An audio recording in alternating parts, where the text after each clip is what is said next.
Hi welcome back to my channel. ఈరోజు కథ నా ప్రాణమా 9వ భాగాన్ని వినేద్దాం. ప్రియ అలా అడిగేసరికి రాజ్ కోపంతో తన చేతిని గోడకి గట్టిగా కొట్టి అక్కడి నుండి వెళ్ళిపోతాడు. రాజ్ వెళ్ళిపోయాక సోనా వచ్చి, ఏంటి ఊరుకుంటుంటే ఎక్కువ మాట్లాడుతున్నావు? తను ఎవరనుకుంటున్నావు? ప్రియకి ఏం అర్థం కాక అలాగే ఉంటుంది. తను రాజ్ సులోచన ఆంటీ వాళ్ళ అబ్బాయి అంటుంది సోనా. ప్రియ షాక్తో, ఏంటి నువ్వు చెప్పేది? హా తనే మీ ఆయన. అవునా అంటుంది ఏదో ట్రాన్స్లో ఉండి. వాసు కూడా, అవునా, అందుకేనా నిన్న రాత్రి ప్రియని అంతరిస్ట్ చేసి కాపాడింది? వాట్? నిన్న నన్ను కాపాడింది నువ్వు కాదా అంది ప్రియ. కాదు, నేను నీకోసం వచ్చాను. పొగ వల్ల నువ్వు కనపడలేదు. నువ్వు లేవనుకొని వెళ్ళిపోయాను. అవును, నేనొచ్చిన సంగతి నీకెలా తెలుసు అన్నాడు వాసు.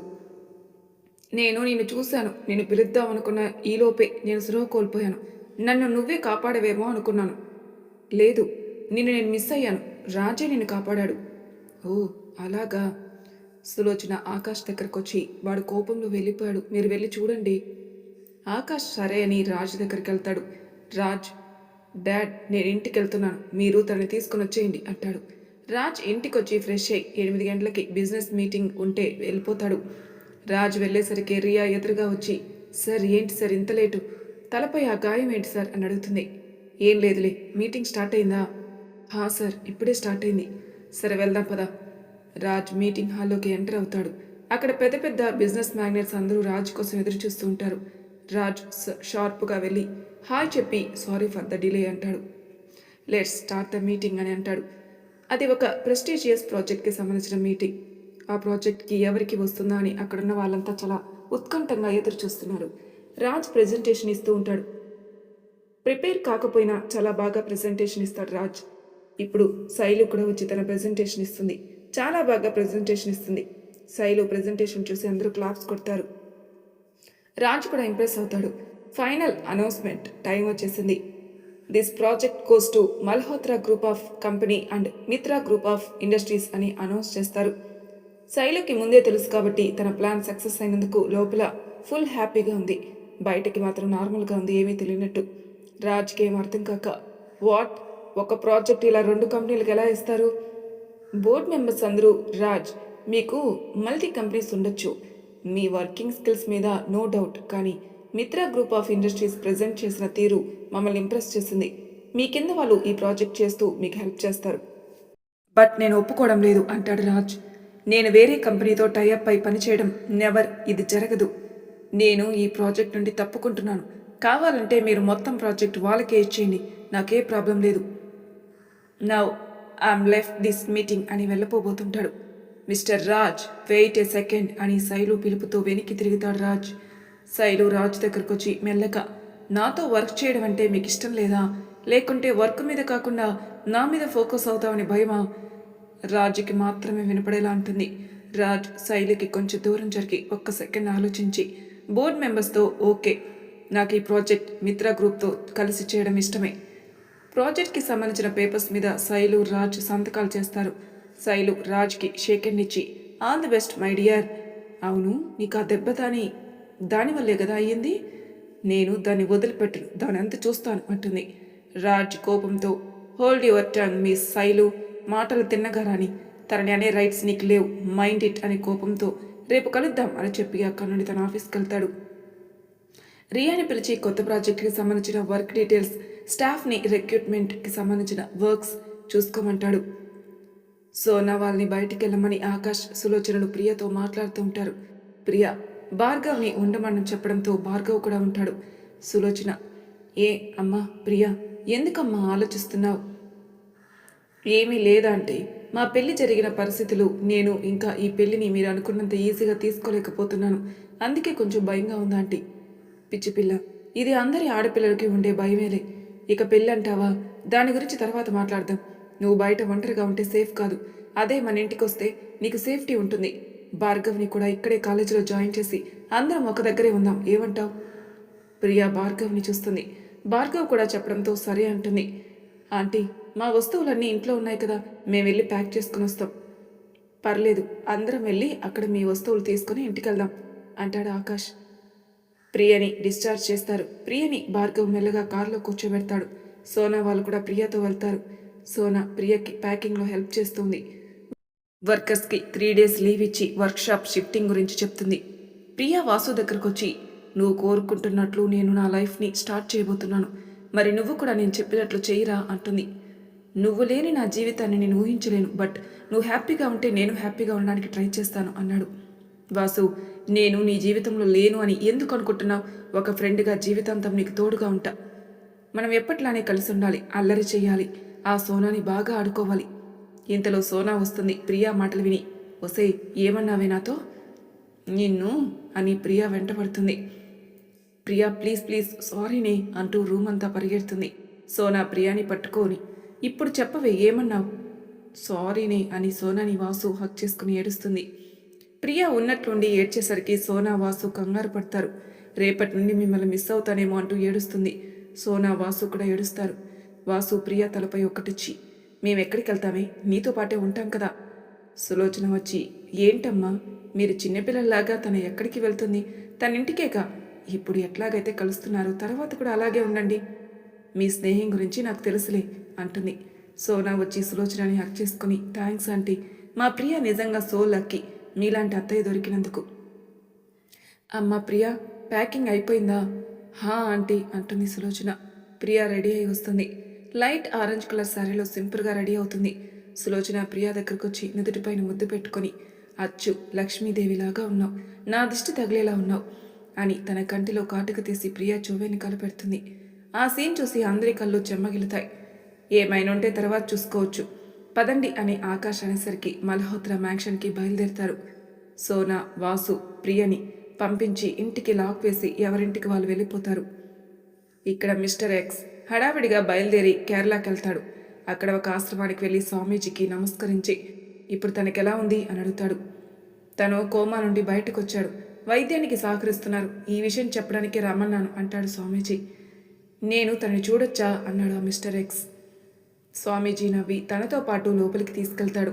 అక్కడ నులక మంచం మీద శరీరం మొత్తం పసరు పూసి దానిపైన వివిధ రకాల వలమూలికలతో కప్పబడి ఉంటుంది అతని శరీరం. జీవత్యంలా పడుకునున్న అతన్ని చూసి మిస్టర్ ఎక్స్కి కన్నీళ్ళు ఆగక స్వామీజీ పట్టుకుని ఏడుస్తాడు. ఊరుకోనన్నా, మీ నాన్నకేమీ కాదు, నీలాంటి కొడుకును కన్నందుకు అతను చాలా అదృష్టవంతుడు అంటాడు స్వామీజీ. చెట్టంత కొడుకుని నేను ఉండి ఏమీ చేయలేకపోతున్నాను అంటాడు మిస్టర్ ఎక్స్. అన్నిటికీ సమయం రావాలి. నేనెందుకు నిన్ను ఇక్కడికి రమ్మన్నానంటే, ఆయుర్వేద వైద్య విధానంలో కొత్త పద్ధతిని మీ నాన్నపై అమలు చేయబోతున్నాను, దానికి నీ అనుమతి కోసం రమ్మన్నాను. మీరు నన్ను అడగడం దేనికి? మీకు ఏది సబబో అదే చేయండి. ఎలాగైనా మా నాన్న త్వరగా కోలుకుంటే అంతే చాలు, డబ్బు గురించి ఆలోచించకండి అన్నాడు అతను. మేము డబ్బుకు ఆశపడే వాళ్ళమైతే ఈ పనిని ఒప్పుకునే వాళ్ళమే కాదు.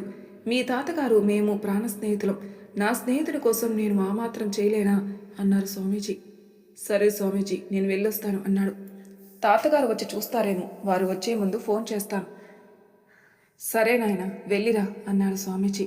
అలా స్వామీజీ దగ్గర నుండి హైదరాబాద్ చేరుకుంటాడు మిస్టర్ ఎక్స్. ప్రియ మల్హోత్రా మ్యాన్షన్కి చేరుకుంటుంది. ఇంట్లో వాళ్ళకి ముందే ఇన్ఫర్మేషన్ చేయడంతో ఏర్పాట్లన్నీ గ్రాండ్గా అరేంజ్ చేస్తారు. ప్రియాని గుమ్మం దగ్గర ఆగమని సులోచన అందరినీ పిలుచుకొని వస్తుంది. లావణ్య హారతి తీసుకునొచ్చి సులోచనకి ఇవ్వడంతో సులోచన ప్రియకి హారతిస్తుంది.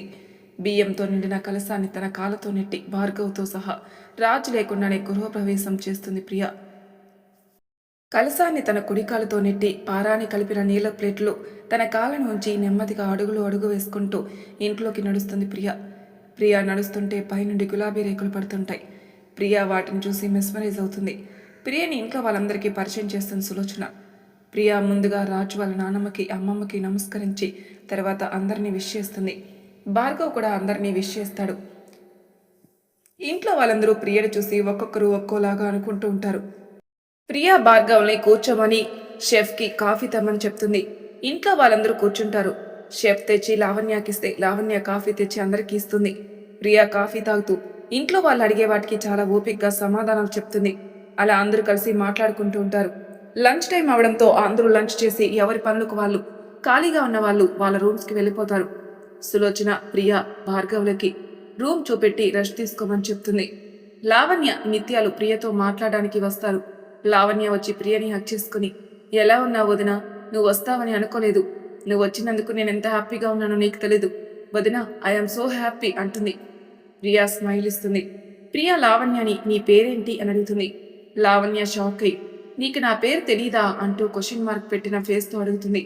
ఇందులో భార్గవ్ వచ్చి మా అక్కకి మీ అన్న పేరే తెలీదు, ఇంకా మీ పేరు కూడా తెలుసుకుంటున్నారా అని నవ్వుతాడు.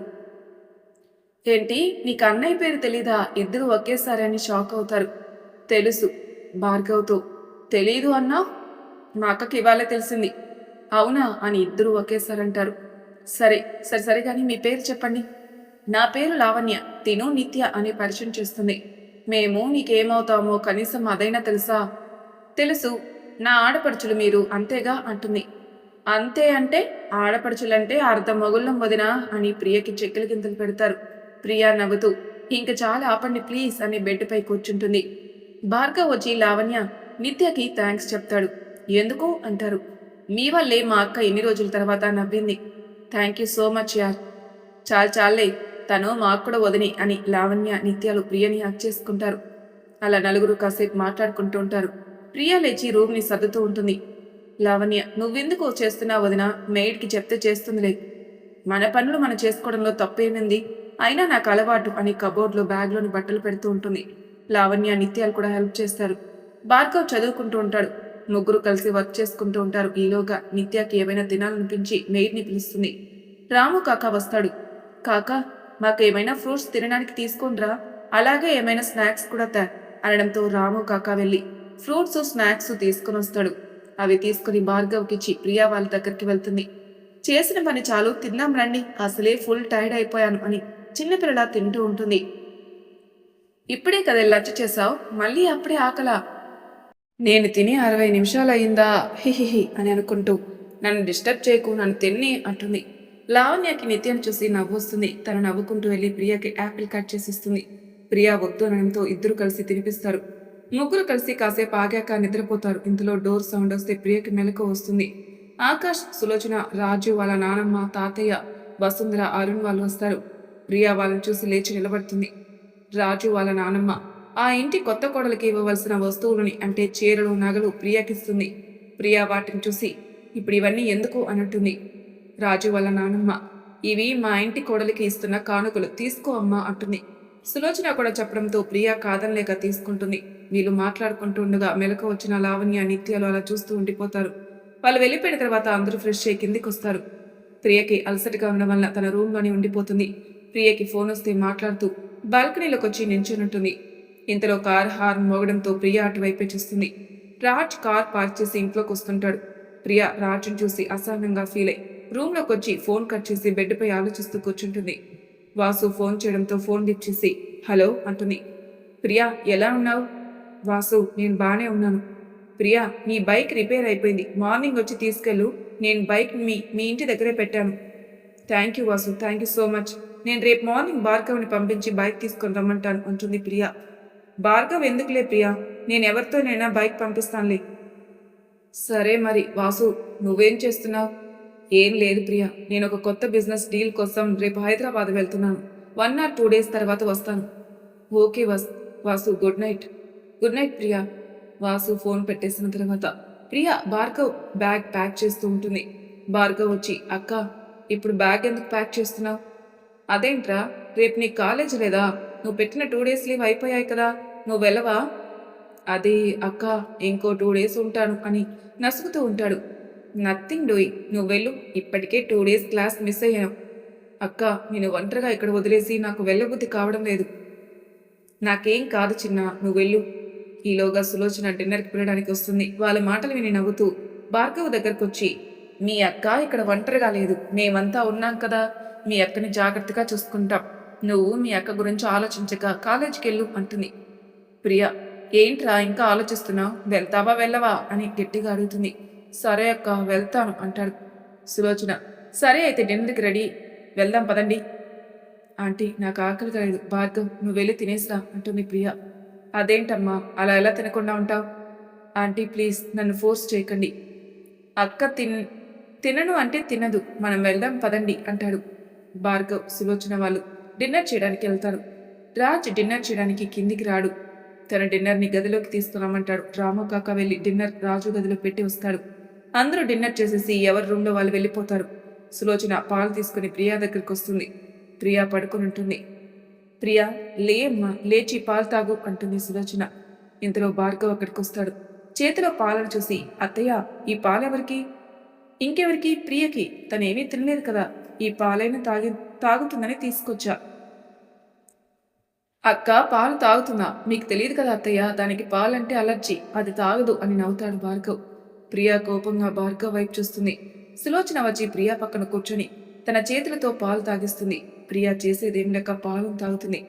అదేంటక్క, ఎప్పుడు పాలు తాగలేదు, అత్తయ్య తాగిస్తే ఎందుకు తాగావు? ఆవిడ అంత మంచిగా చెప్తే తాగకుండా ఉంటే మర్యాదగా ఉండదని తాగేశాను. సులోచన రాజ్ దగ్గరికి వచ్చి చూస్తుంది. రాజ్ డిన్నర్ చేయక తాగుతూనే ఉంటాడు.